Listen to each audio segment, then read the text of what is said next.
Bienvenue mesdames et messieurs sur Voice of Congo, toujours un magazine en piste 143. Nous sommes là dans le cadre toujours de vous informer. Surtout, c'est notre émission Tosinia Bissonabino. Et voilà, les lots, tout fait tiseke di Azalaki. Déjà, Toloba, na Rwanda, Oyo Akende, pour prendre part na festival du dé Koussi, Oyo Waipa, puis moi, na Mboga fait tiseke de vendre l'image à Congo, comment manger na Congo, comment l'importance il y a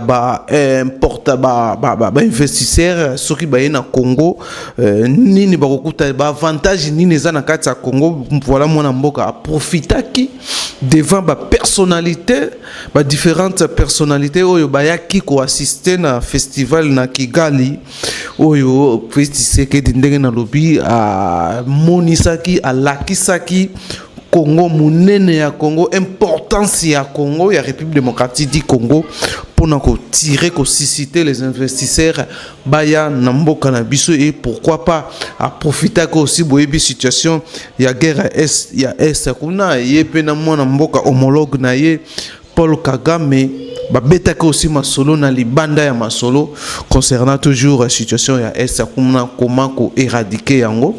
Et je vous laisse suivre les images et puis commentaires et la presse présidentielle basalaki. Assurer le leadership au niveau sous-régional et faire entendre la voix de la République démocratique du Congo dans les concerts des nations, telles sont les motivations de cette deuxième visite officielle du chef de l'État en terre rwandaise. Accueilli à l'aéroport de Kigali par le ministre des Affaires étrangères du Rwanda, Vincent Biruta, le président Félix-Antoine Tshisekedi Tshilombo a aussitôt pris la direction de Masaka au festival des idées des Koussi où l'attendait son homologue Paul Kagame. Dans l'auditorium de Intare Arena, le mythique siège du FPR, le président de la RDC était choisi parmi les panélistes de notoriété pour réfléchir sur ce que sera l'Afrique dans les 60 prochaines années. Le président de la Commission de l'Union africaine, Moussa Faki Mahamat, le premier ministre honoraire du Kenya, Raila Odinga, les chefs d'État, Paul Kagame et Félix-Antoine Tshisekedi Tshilombo ont tour à tour donné leur vision sur l'Afrique au regard de nombreux défis de paix, sécurité, développement et bonne gouvernance. Tous sont unanimes que l'Afrique est un continent d'avenir au regard de son énorme potentiel humain et environnemental. Tous rêvent d'une Afrique unie grâce au programme intégrateur dont les pionniers restent les barrages d'Inga 3 en République démocratique du Congo. Grand défenseur de la zone de libre-échange, le président Félix-Antoine Tshisekedi Tshilombo est revenu sur l'adhésion de la RDC à la East African Community. La demande d'intégration a obtenu l'unanimité des soutiens des États membres. En tant que pays, le Congo, de par sa position géostratégique, est un formidable carrefour entre plusieurs communautés politiques et économiques régionales. Et donc, nous nous sommes dit il faut bien aller dans toutes ces communautés, être une sorte de trait d'union entre le nord et le sud de l'Afrique, l'est et l'ouest, et nous en avons la capacité, de par sa taille et de par ses potentialités. Voilà pourquoi, pour nous, l'enjeu des infrastructures est très important.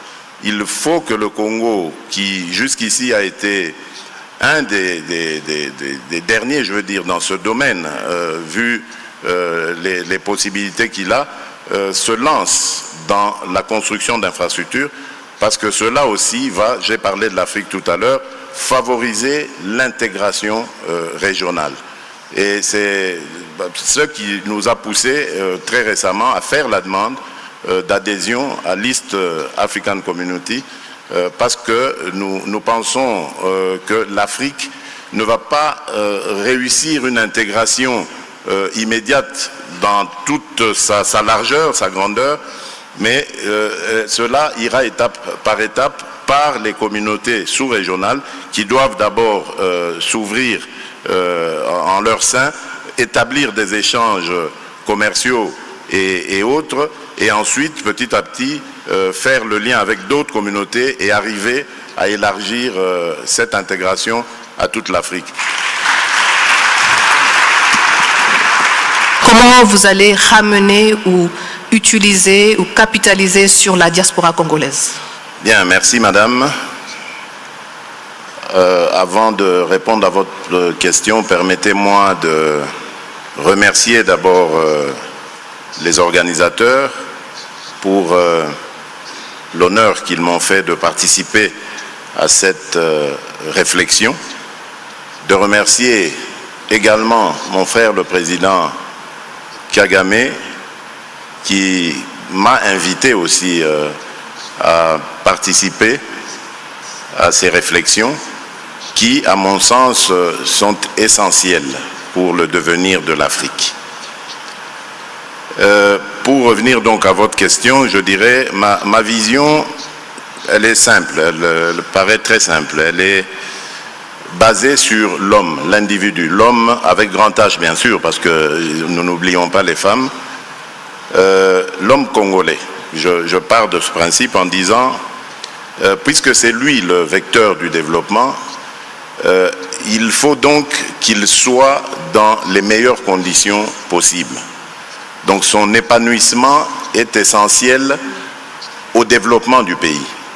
C'est pourquoi, d'entrée de jeu, j'ai voulu marquer une rupture avec tout ce que nous avons connu jusqu'ici au pays, sans vouloir jeter l'opprobre sur cela. Ce sont des expériences que nous avons vécues, mais au bout de certaines expériences, il faut savoir faire l'évaluation et se poser la question de savoir comment on peut réorienter les choses. Et donc, je me suis dit, le problème, il est peut-être là, au niveau du Congolais.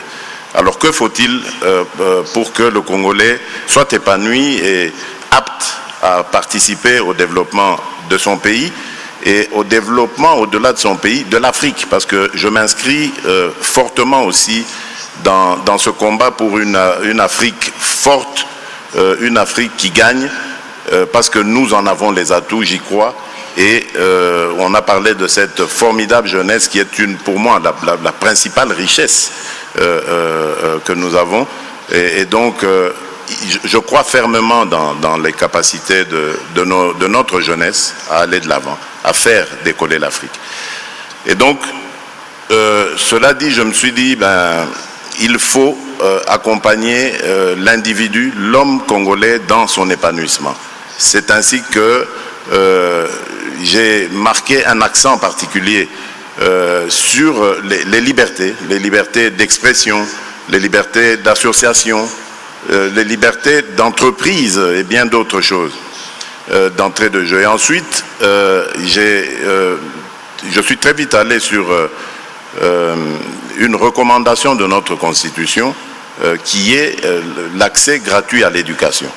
Et je peux vous dire que depuis cette décision, nous sommes débordés par le succès que cela a emporté. Aujourd'hui, nous avons des classes qui sont surabondantes, qui sont complètement débordées. C'est normal, c'est la conséquence de cette mesure. Et donc, nous allons nous attaquer progressivement comme ça, palier par palier, à faire face à cette surabondance de jeunes gens, parce que la gratuité a été décidée au niveau fondamental, de l'enseignement fondamental, pour que tout Congolais ait accès direct, facile et gratuit à l'éducation. C'est comme ça qu'on va édifier une nation qui gagne et qui fait face aux défis du monde. Ensuite, nous sommes en train aussi de voir au niveau de la santé, comment est-ce que là aussi l'accès peut être facilité à tous les Congolais. Ce n'est que comme ça que nous allons réussir à faire ou former des Congolais aptes à faire face aux enjeux à venir. Alors, en tant que pays, le Congo, de par sa position géostratégique, est un formidable carrefour entre plusieurs communautés politiques et économiques régionales. Et donc, nous nous sommes dit, il faut bien aller dans toutes ces communautés, être une sorte de trait d'union entre le nord et le sud de l'Afrique, l'est et l'ouest, et nous en avons la capacité, de par sa taille et de par ses potentialités. Voilà pourquoi, pour nous, l'enjeu des infrastructures est très important. Ensuite, bon, par rapport à la diaspora, je crois que le Congo, de par son histoire, a créé énormément, j'allais dire, d'étrangers congolais, donc de Congolais aux nationalités étrangères. Et c'est aussi là une autre richesse, parce que beaucoup d'entre eux ont été vivre à l'étranger pour X, Y raisons, et ont acquis de l'expérience, que ce soit par leurs études ou par leur profession. Et cela constitue également une richesse. Mais évidemment, ils n'abandonneront pas du jour au lendemain leurs activités pour autant, même si on sent qu'il y a cet attachement, cette envie de revenir au pays. Et donc c'est à nous, qui sommes sur place au pays, de créer les conditions attrayantes et surtout rassurantes pour que ces Congolais qui aiment toujours leur pays et qui y sont toujours attachés puissent, je veux dire, arrêter ce qu'ils font à l'étranger et retrouver la même activité au Congo. Mais pour cela, évidemment, nous avons besoin d'améliorer les conditions de vie des Congolais et davantage promouvoir j'allais dire, les lois et toutes les réformes nécessaires qui puissent rendre notre pays suffisamment compétitif et attrayant et ainsi attirer nos compatriotes qui vivent aujourd'hui au sein de la diaspora. Vous l'avez bien dit, parce que ce matin, on nous a appris que l'argent qui revient des diasporas africaines partout dans le monde sont plus, je crois même 10 fois ou plus forts que l'argent que nous venons des aides. Alors il faut qu'on capitalise sur ça d'une manière ou d'une autre.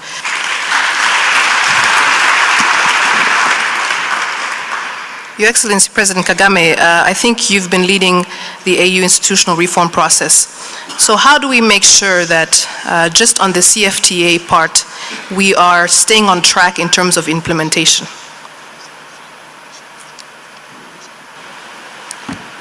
Well, thank you. I think there is a lot to build on, looking at what the chair of the African Union Commission has done and has just said, with the team of the commissioners and as also he mentioned, the very competent team of Africans he mentioned that have been behind this task and the ideas to reform our African Union. I think we are starting from a good place. What remains, therefore, is to build on that, to achieve many things.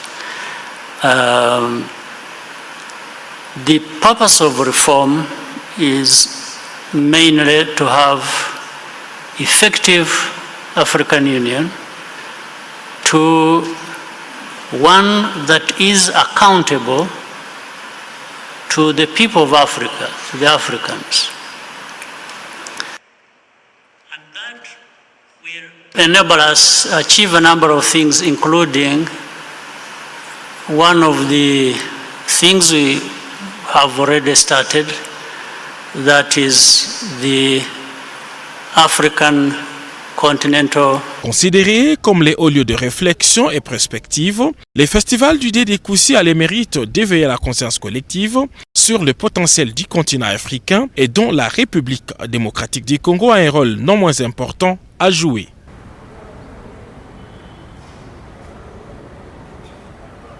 Voilà, mesdames et messieurs, Boutikolanda Binomongo Koma Festival Ndenge Zalaki, Bolanei Félix Tshisekedi, le président de la République Ndenge, a monisi na vraiment na bato oyo bazalaki na bapandaki part na basise wana ya festival wana oyo Félix Tshisekedi a profitaki komonisa bango l'importance pour l'importance ya Congo, les enjeux ya Congo, surtout les infrastructures oyo ezosenga na Congo pour que Congo et bénéficier aussi et aussi et là malam, et pourquoi pas même les investisseurs en a facilité il y a qu'on retrouver vraiment intérêt na bango. En tout cas, quant à moi je vous dis merci na bien, merci aussi na Francis Paka o ya sali que dans mon ngai surtout na ba image bozo mona. En tout cas tokutani mbala ya sima na numéro mususu, portez-vous bien sans oublier bin zwakani place ozo landa biso tokutani mbala ya sima, bye bye.